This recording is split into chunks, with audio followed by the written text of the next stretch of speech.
noches a todos y todas. Qué bueno volver a vernos para seguir disertando y seguir aprendiendo acerca de nuestro módulo de Cristología. Cada vez vamos avanzando y vamos dando pasos importantes en todo lo que es profundizar aún más sobre el estudio cristológico. ¿Qué estamos abordando en estas sesiones? La divinidad de Cristo. Y es muy importante que también podamos tener claridad al respecto y que, claro, sigamos leyendo y releyendo, que aunque ya soy reiterativo en eso, pues creo que es fundamental siempre decirlo así sea en exceso. Muy bien. La sesión anterior nosotros terminamos hablando de la historicidad de Jesús, perdón, de la historicidad de los evangelios como una fuente, la fuente por antonomasia precisamente para hablar de la divinidad de Cristo. Y en el día de hoy vamos a hablar sobre otros dos elementos muy importantes y es la autenticidad y la veracidad. ¿Listo? Entonces terminamos la sesión pasada con la historicidad y ahora vamos a introducirnos en la autenticidad de los evangelios. Muy bien, voy a compartir con ustedes pantalla y empezamos.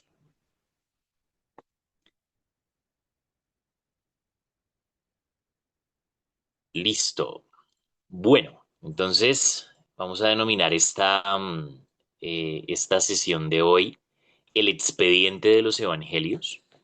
Precisamente vamos a investigar o estudiar un poco sobre la autenticidad, la veracidad y la divinidad que podemos extraer de Cristo del texto neotestamentario.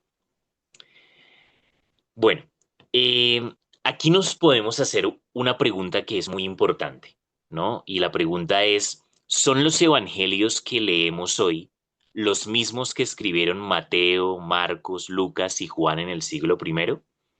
¿O han sido manipulados, tergiversados, cambiados, ajustados, editados a lo largo de la historia? Esa es la pregunta que nosotros nos debemos hacer. Otras preguntas relacionadas a esta es si son auténticos, ¿no?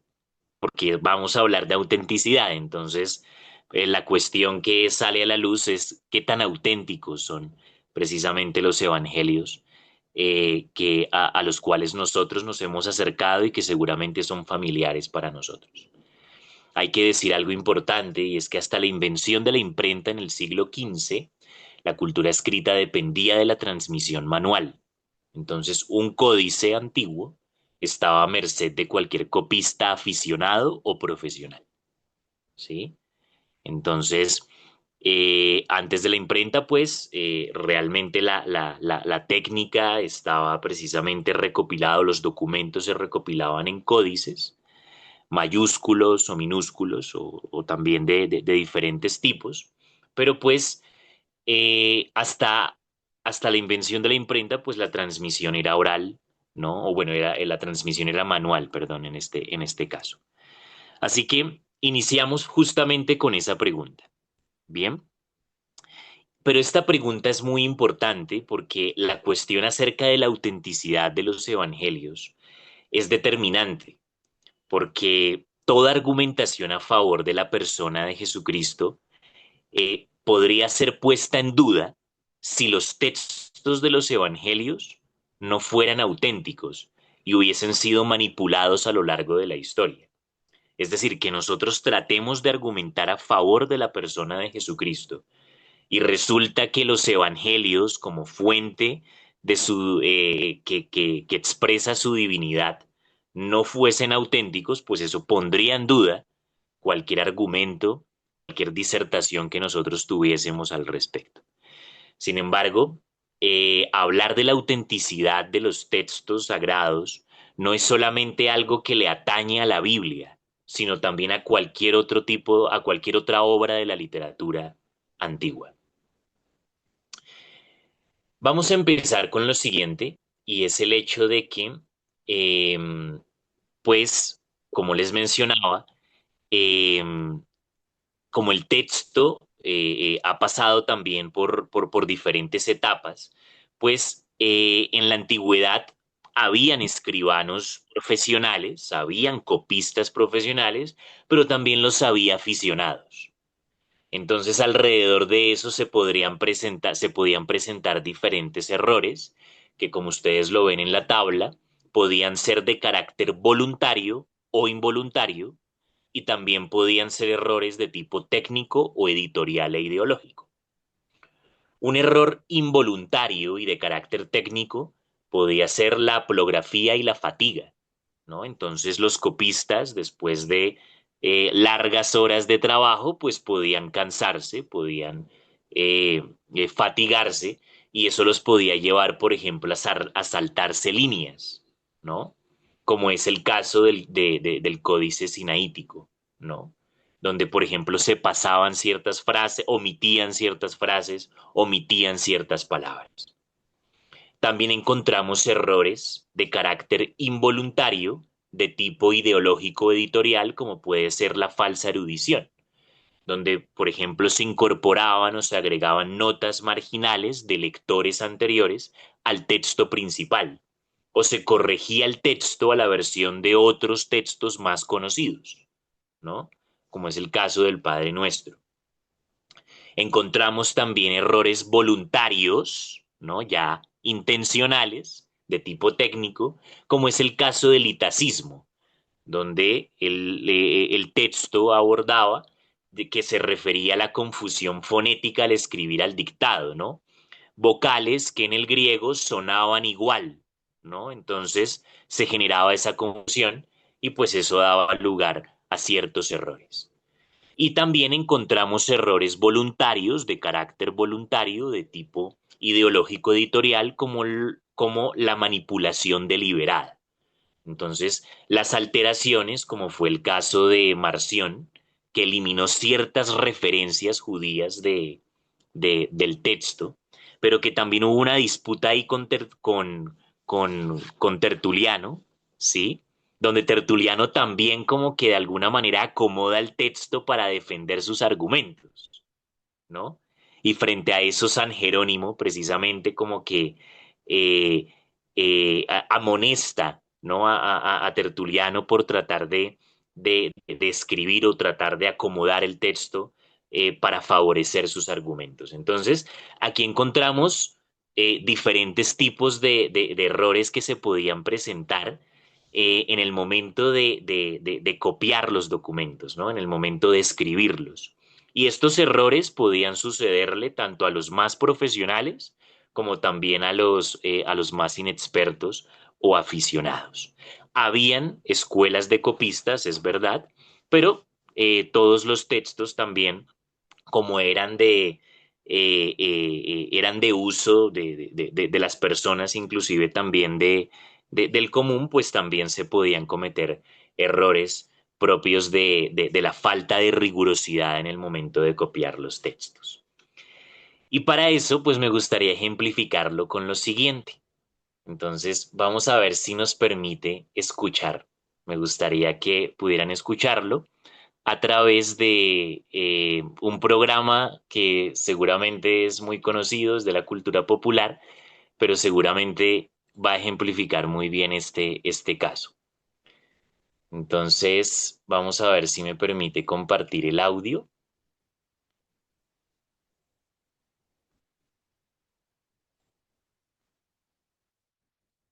Eso, vamos a ver. Argentina allá afuera.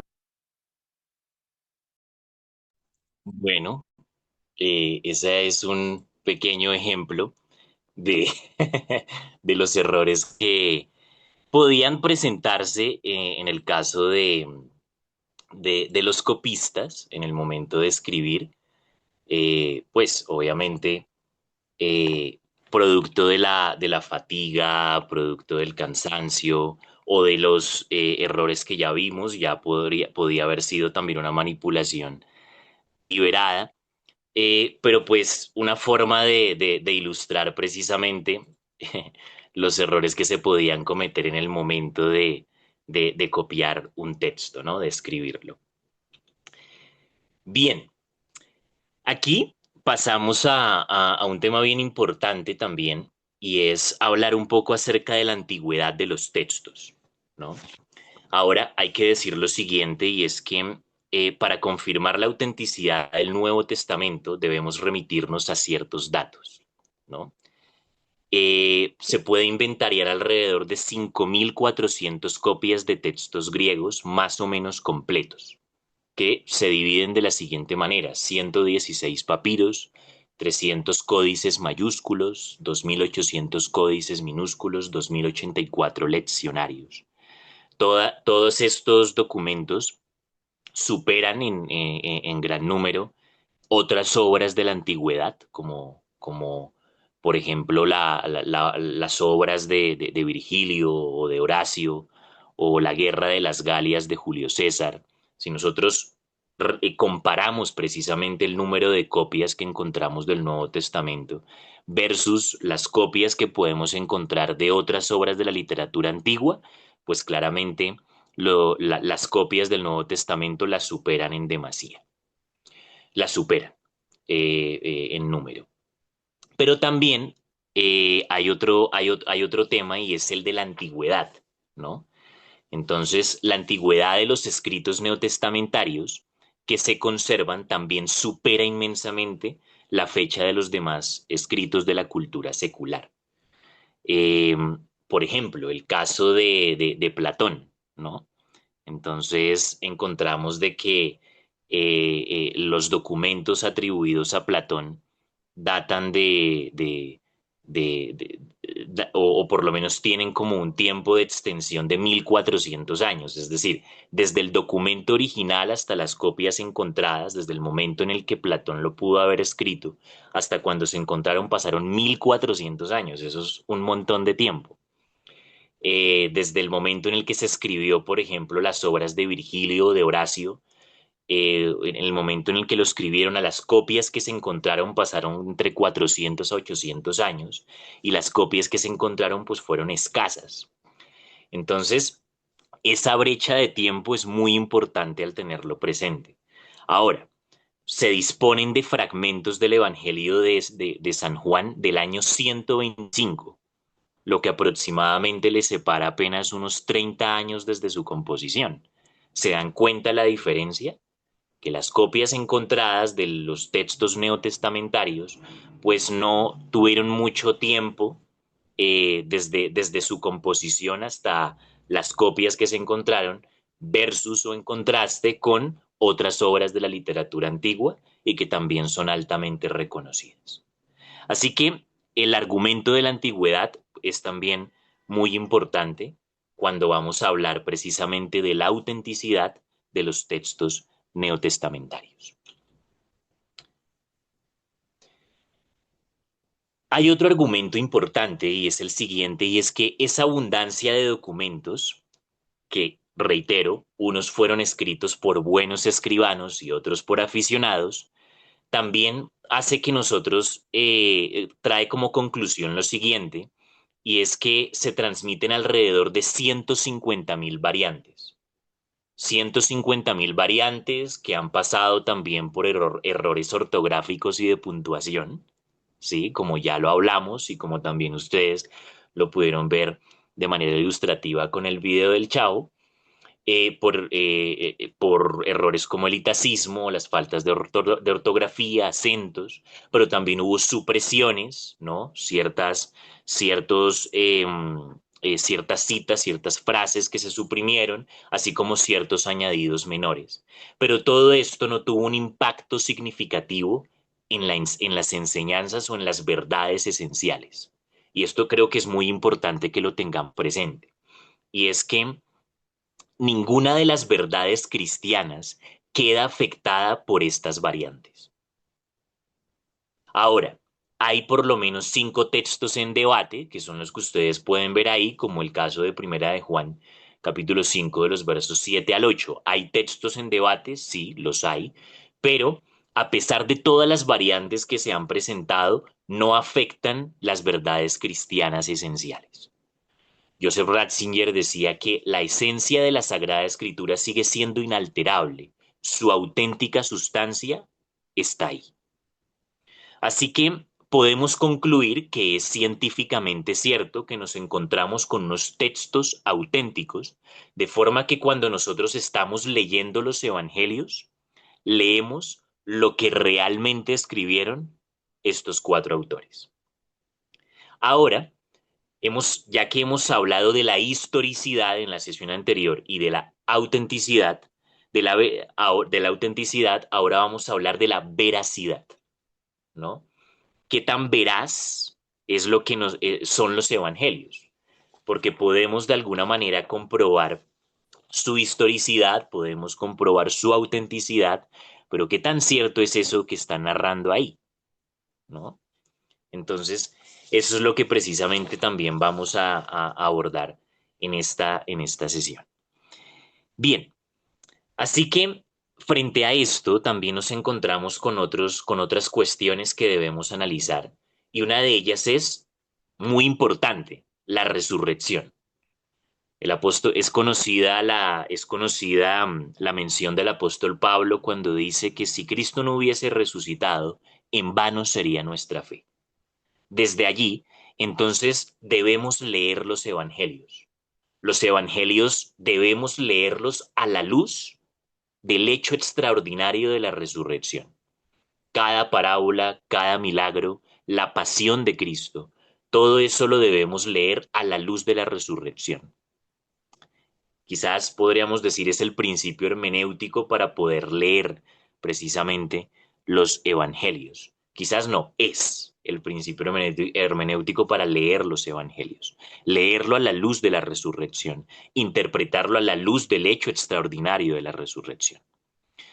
Ahora, si no hubiese sucedido, si no hubiese resurrección, pues la persona y las enseñanzas de Jesús, pues no tendrían el mismo sentido, no tendrían el mismo impacto, no tendrían el mismo significado.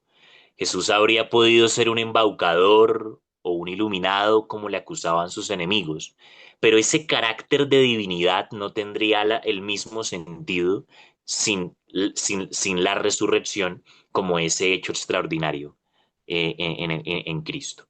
Así que la resurrección dio a los apóstoles y a todos nosotros como seguidores la clave para la interpretación de las actitudes de Cristo, pero también para comprender la riqueza de su mensaje y el sentido último de su pasión y de su muerte. Por tanto, todo lo que nosotros leemos en los evangelios, todo el contenido que está allí, debe leerse a luz de la resurrección. Así que esto es muy importante que nosotros lo tengamos presente y creo que si ustedes tienen el texto ahí con ustedes, pues deben resaltar esa parte. Y es el hecho de la resurrección como, como el centro desde el cual se interpreta o se interpretan los evangelios. La vida y la obra de Jesús. Ahora, frente a eso, es bueno que nosotros también redefinamos un poco el género. ¿Qué es un evangelio? Si nosotros vamos precisamente a la definición de evangelio que Christopher en sesiones anteriores nos daba una definición de ella, si nosotros vamos al diccionario, la definición de evangelio es una biografía. Sin embargo, nosotros cuando nos acercamos al texto neotestamentario, nos acercamos a los evangelios, pues nos encontramos con unas características distintas a la definición actual que se puede tener sobre el evangelio. Así que es importante que podamos redefinir el género. Al respecto, tenemos entonces como dos elementos allí que ustedes pueden ver. Por una parte, una biografía moderna, que es como se entiende actualmente, una crónica periodística exhaustiva, una cronología estricta, donde se establece, se especifica el día, la hora y el lugar, y asimismo también implica una observación neutral y distante, ¿no? Entonces, a través de este género, en el sentido actual, se podría hacer una película o una filmación exacta de la vida, un documental. Sin embargo, en la Biblia encontramos los evangelios como una historia predicada. Entonces allí encontramos varios elementos en los evangelios como los siguientes: una selección temática de las enseñanzas principales y de la pasión de Cristo.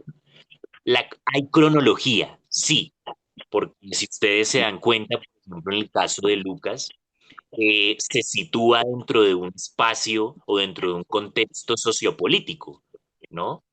Lucas habla precisamente de los gobernantes de ese momento, pero la cronología no es rígida, ¿sí?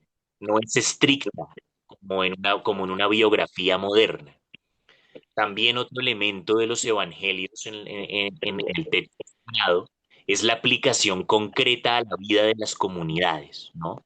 Es decir, que cada evangelio es un mensaje que se dirige a una comunidad en particular, ¿no? Y si nosotros estudiamos a profundidad cada uno de los evangelios, sabemos que cada uno de estos evangelios está respondiendo a una comunidad en particular. Y asimismo también uno podría decir lo siguiente, y es que la teología de San Mateo también puede variar en cuanto a la teología que se puede extraer de San Lucas. Lógicamente, pues hay elementos que comparten entre sí, pero pues es importante reconocer la singularidad de cada uno de ellos. Así que a través de los evangelios podemos denotar cuatro retratos teológicos escritos para suscitar una fe y revelar que Él, Jesucristo, es el Mesías. Bien, frente a la transmisión del texto, podemos seguirlo como si fuese una metáfora de una tubería, ¿no? Todo empieza con la vida, es decir, el hecho, la predicación histórica de Jesús de Nazaret por toda Palestina. Ese es el hecho.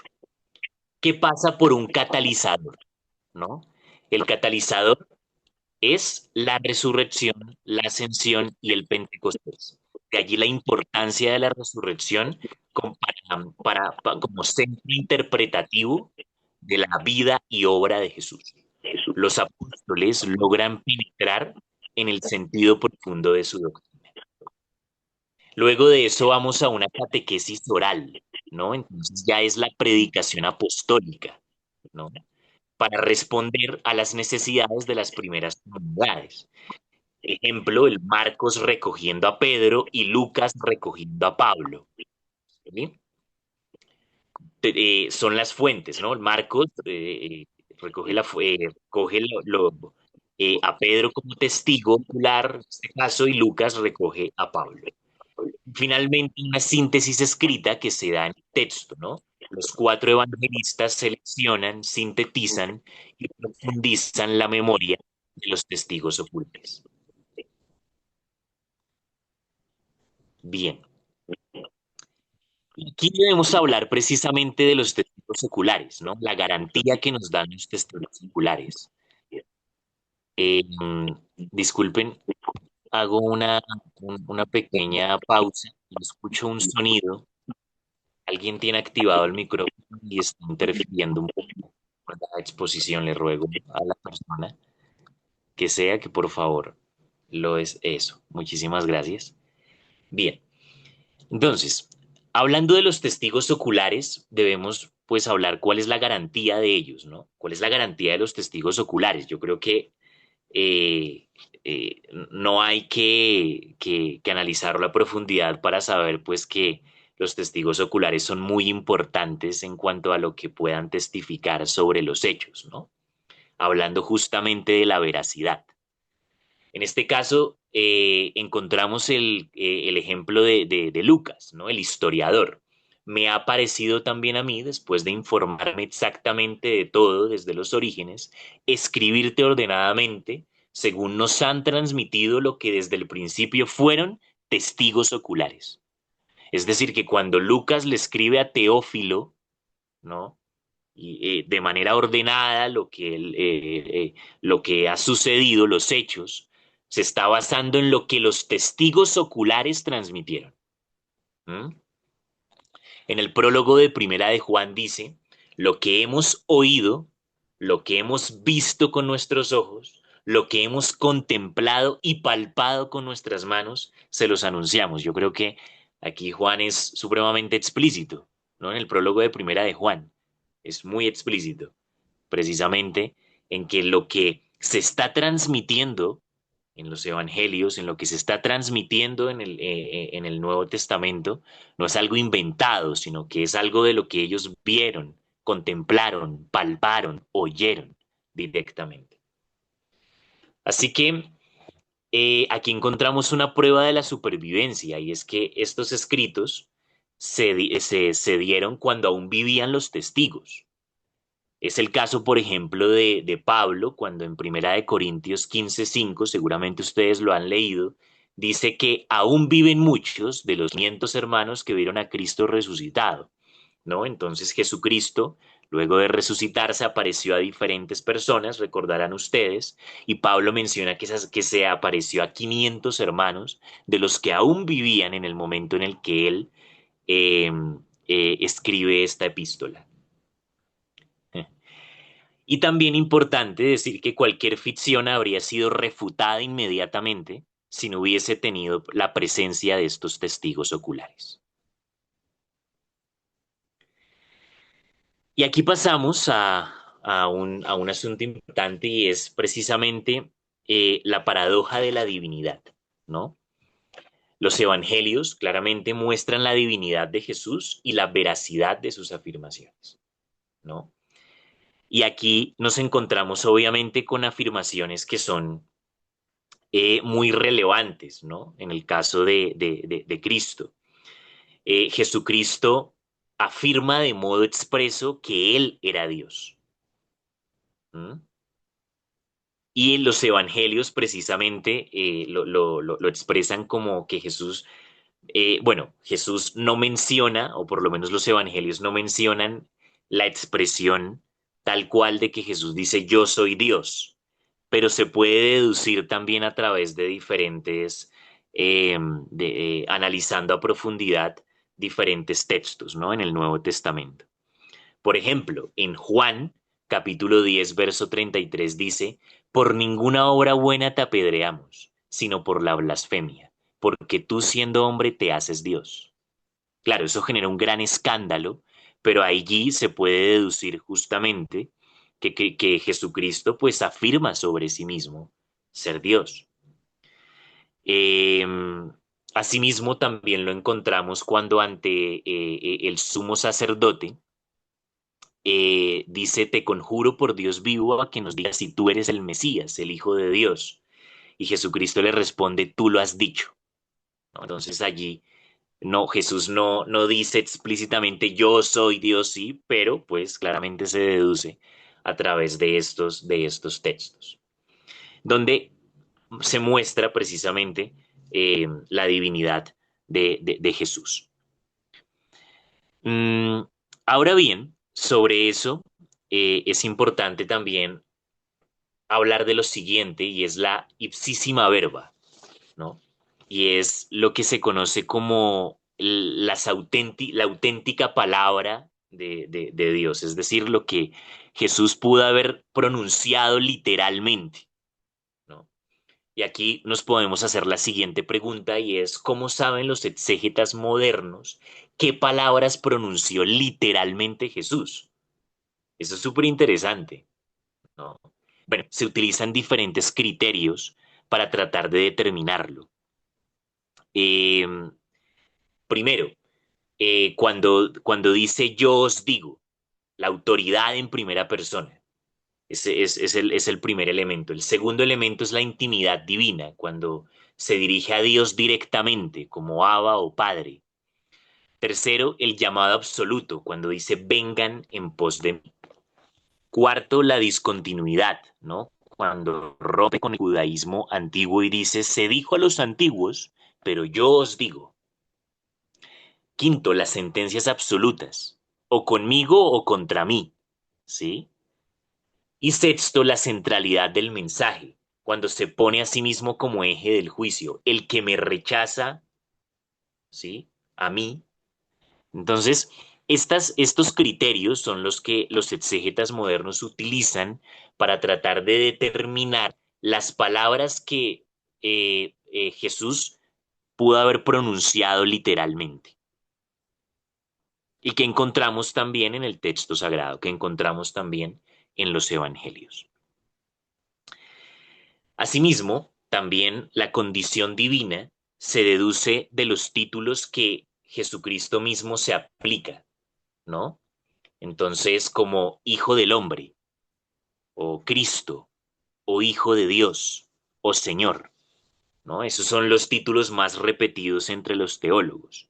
Entonces, la condición divina de Cristo también se deduce precisamente de estos títulos que Él se aplica y que también le asignan diversas personas a lo largo de su vida.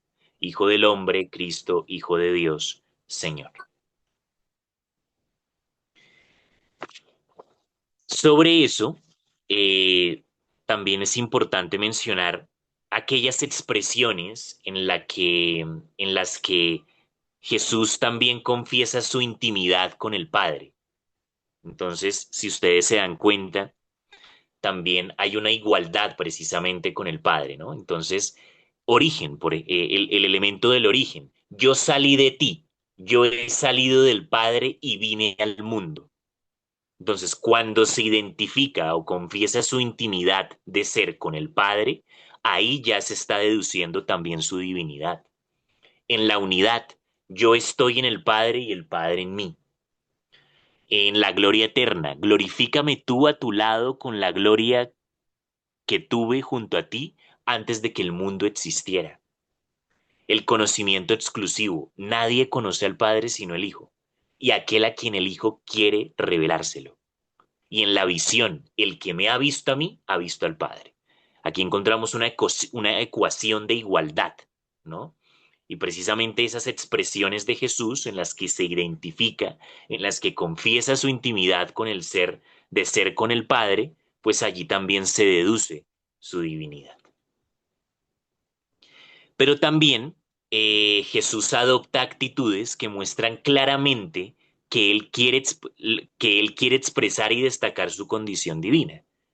Y hay ciertas eh, atribuciones que son propias de la condición divina de Cristo, como que perdona los pecados, que también recibe atribuciones de Dios, ¿no? Que se considera el referente último de la existencia humana, que confiesa de continuo su superioridad absoluta, que afirma que tiene poderes divinos iguales a los del Padre. Entonces, claramente, estas actitudes, ¿no? Estas atribuciones, pues son propias también de su condición divina. Y aquí también pasamos a algo que es muy importante y que también nos aportan los datos del Nuevo Testamento, sobre todo Juan, el Evangelio de Juan, y es la preexistencia de Cristo, ¿no? Entonces, como aquellas afirmaciones que encontramos en el Evangelio de Juan, como que viene del Padre, que ha sido enviado por el Padre, que ha bajado del cielo, que no es de este mundo. Entonces, la preexistencia eterna de Cristo y el envío en el tiempo por parte del Padre son inseparables en su obra salvadora, ¿no? La preexistencia de Cristo también es algo que eh, afirma, refuerza su condición divina. Jesús preexiste en el seno del Padre y es enviado para la salvación del mundo. Bien, hay diferentes dilemas, o no un dilema, hay un trilema eh,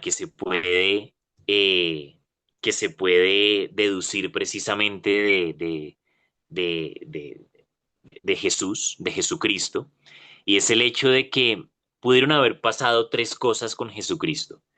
O Jesucristo era un embaucador junto con los evangelistas y los apóstoles, o Jesús era un alucinado, un loco, o finalmente ese cúmulo de datos que hemos analizado, que hemos estudiado, muestran y expresan que Jesucristo es Dios. Y finalmente, termino con esta frase de Javier Zubiri, donde dice que Jesucristo no reveló a Dios diciéndolo, sino siéndolo.